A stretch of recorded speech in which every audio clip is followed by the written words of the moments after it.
yourself to order at this time. Okay. Proposal of council rules of procedure, who's going to present that? I believe I will, Mayor.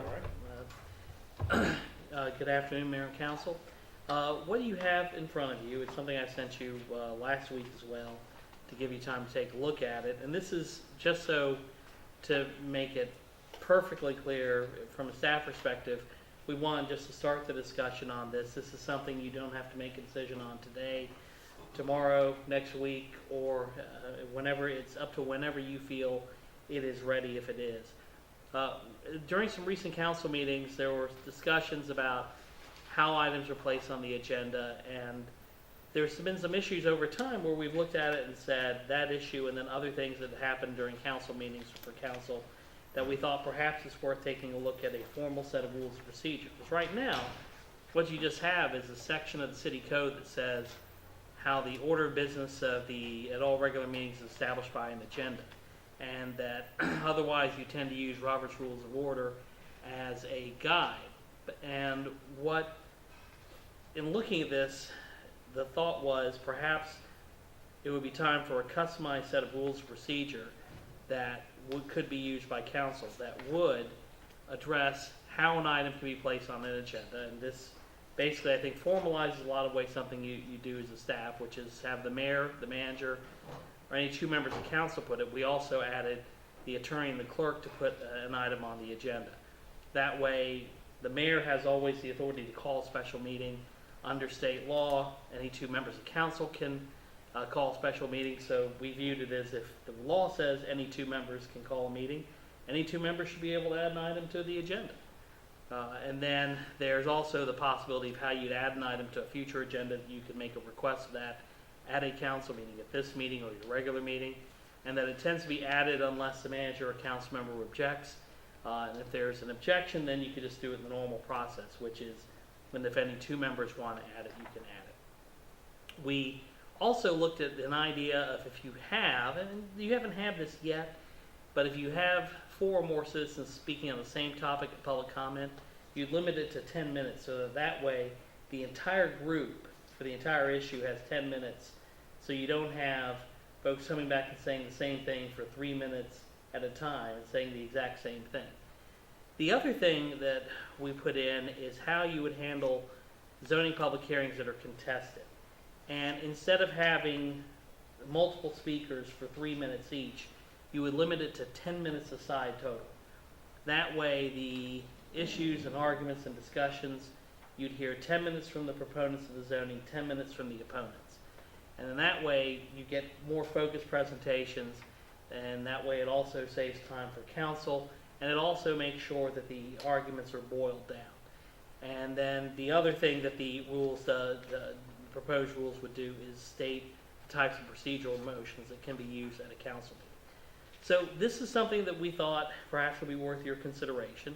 So we want to put it out there for your thoughts, see what your impressions are, if you suggest changes, where you want to go with this, and we're happy to do with this as the council's will. Okay, Mr. Attorney, I have a question. Who is we? Well, I talked about this, I think, with, on occasion, I've talked about it with the manager and I've talked about it with the clerk just offhand over time. And so, in the fact that the role under the code is that I, help and assist in the meetings, I took it to myself to say, all right, based on questions we've had about how do items get on an agenda and those type of things coming up at meetings, I thought it was worth bringing this forward.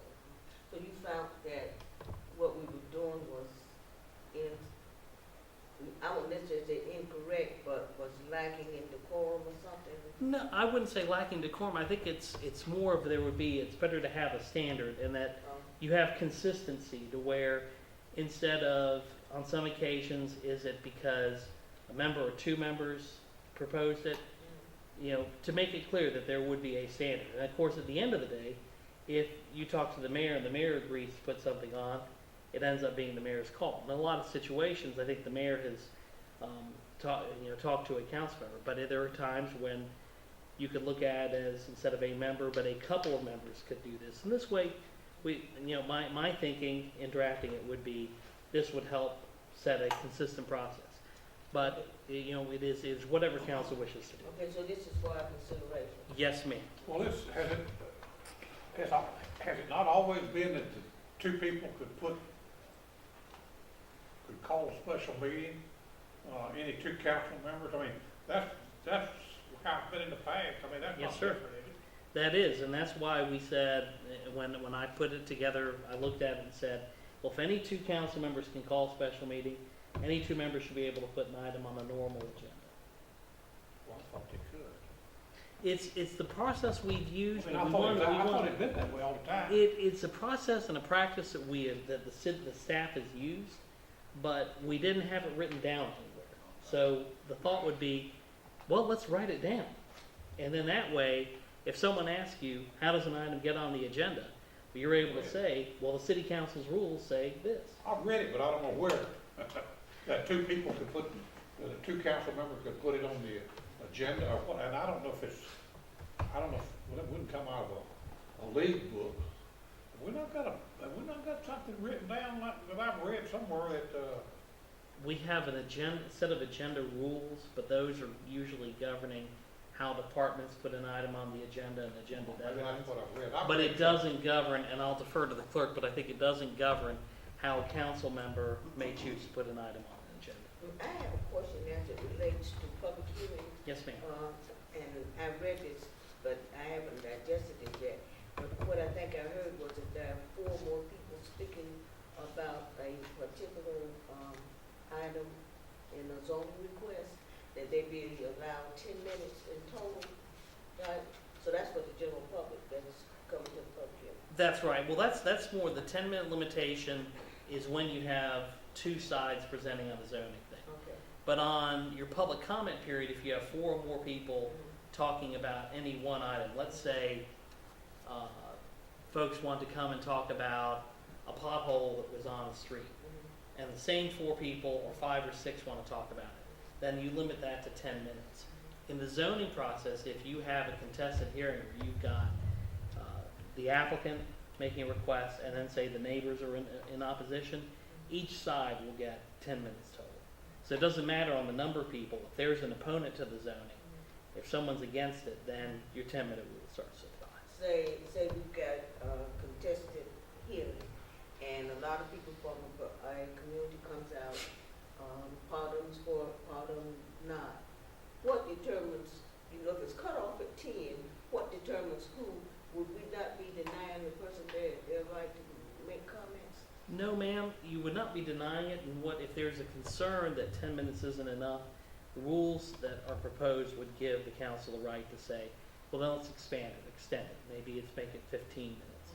And if they're all saying the same thing, then everyone has the opportunity to select a spokesperson to do it. Or each person could agree that I'll talk for about a minute or 3 minutes or 5 minutes and you go from there. But if council's at all concerned that there's not enough time being given, council will have the right under this proposal to extend those time limits if it feels that's the right thing to do. I know that sometimes that's time consuming. A lot of people will get up and say the same thing in a different way, but in their mind, they're saying something different. I just want to make sure we didn't offend any constituents. And it is, and again, we put this together to say, here's an idea for your consideration. If you'd like to keep that part of it the same way, or keep everything the same way, that's fine. And should we adopt this, it would go in immediately without us being able to make it known to the general public, because it would be fair for them to come to the hearing and we got new rules and slap it on them like that. What you could do is because again, I don't think staff envisions that you would approve this today or tonight, that after we come back with any changes, if you wish to make changes and move forward with this, that we would make sure that it's an agenda item at a council meeting so that everyone could understand that it is something you're considering, and they could, if you wanted, to speak on the issue as well. And then if you decide to approve it, one thing we can do is use the city's website to make sure the folks are aware that there's a new process for how the council conducts its meetings. But it is whatever council's will is on this. We wanted to provide, the thought process was provide this for your decision, for your consideration. I agree with Susan in that when you've got people with, personal concerns about rezoning, they need to feel like they've been heard and heard by entire council. And I think even if it says they're limited to 10 minutes, and I see where we can extend it, if they come to the meeting thinking they've only got 10 minutes, I don't think that's fair to them. I think we ought to at least, because if you have 4 people, 3 minutes apiece, that's 12 minutes. So I think we ought to at least say you've got 15 and still give them more if they need it. But I've got a question. When was the last time we had a special meeting? Item number 2. That would have been, he had several last year, that's correct, Okay, the because, reason I'm saying, if you're gonna give somebody notice at their home or business 6 hours before the time, folks, that would never work when I'm out on the job somewhere. and it does say at least 6 hours, so it's. Yeah, so Sure. somebody can come by at 10 in the morning and for a 4 o'clock meeting. I would say that as opposed to delivered, they also notify us by email or some other notification. I'd like to make a suggestion. Yes, ma'am. And that is that we take time to peruse this and study it and put what tweaks in it that we suggest and bring it back. We're more than happy to await your input. That was the purpose of doing this, is that when this discussion's been, when this idea's been talked about, is that ultimately you as a council would get comfortable with whatever it was, whatever was necessary, and then tell us what you wanted. And we are, of course, happy to take your input and turn this into the product that you want it to be. Jumping in on what Salute and Mary was saying, I don't like the time. I don't like the time component on it. I think it kind of deters people from wanting to speak. Just like Mary was saying, we want to make sure that everybody's heard, and we don't want people to feel like we're putting times on what they come to say at the particular council. Get rid of them. So, that's like you might be occurring, I'm trying to get rid of them, get them out of here. Yeah. But you're not interested in what they're trying to say. Because we know we're here to serve the people. Right. Well, you know, if you speak in public hearings, I'm gonna speak, I won't say mine, so you got to say yours, I won't say mine. So everybody got their different opinions. And that leaves us open to, somebody's gonna know somebody's speaking, and sure somebody's gonna make the accusation, oh, they got a chance to speak because of so and so. So everything we do needs to be, above any appearance of I being want to a give you problem. a primary example of where something like this goes against what the city council has done in the past. The school boards coming to us and asking us to close the street over there by Benham. If the school board had been aware that this was in place, they got all of the attorneys, they got all of the experts, they got all the high-dollar people that can put their presentation into a very succinct order, so that in 10 minutes they can cover the ground they need to cover. But when you've got 10, 15 homeowners over there who are extremely passionate about that, then they are not afforded the same right, by giving them the 10 minutes. It appears to me, Mayor, that there's a consensus that we not go with this 10-minute time frame, that we still continue to allow people the 3 minutes of presentation for everyone that wants to speak in its own matter. So I think we have a consensus that we just not even go along with this, that we can look at the rest of it, but I think that there's a consensus that they just not even try to do anything with this one. We are more than happy. I think it's fair to say that we've heard your consensus that the 10-minute idea is something you do not want to pursue, and we will be happy to make sure that Do you need a the next motion? draft. No, ma'am. I think I've heard it loud and clear. So what we'll do is that the next draft will not even refer to it. Okay, any other questions on, approved procedure? The only question I have, Mayor, is would council like then us to bring back a revised version for November or December? Or how would you like to do it? Because I think what we also want to hear is your input. So it may not be wise for us to bring back revisions that staff doesn't incorporate your input other than what we heard.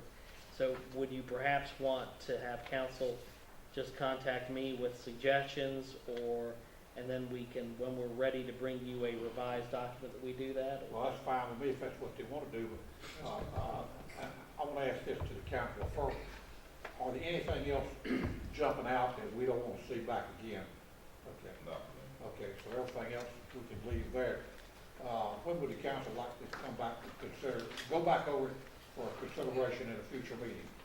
November's good. November, Yeah, I'd good? say next month. Okay, yeah, November be good, first meeting in November, Okay. okay? Thank you, Anything else? Mayor and Council. Thank you. I'm sorry, oh, you had something? Okay. Nothing else? Okay, we'll go to item 2.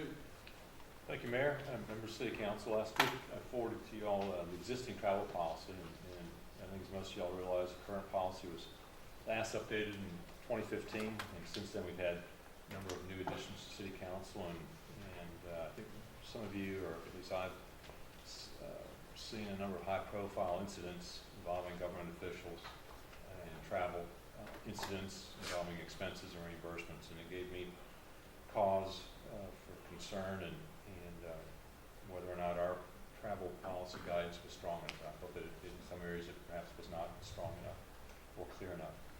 And so I tried to put together those concerns and encapsulate them in information I sent out to you last week. I'm prepared to summarize those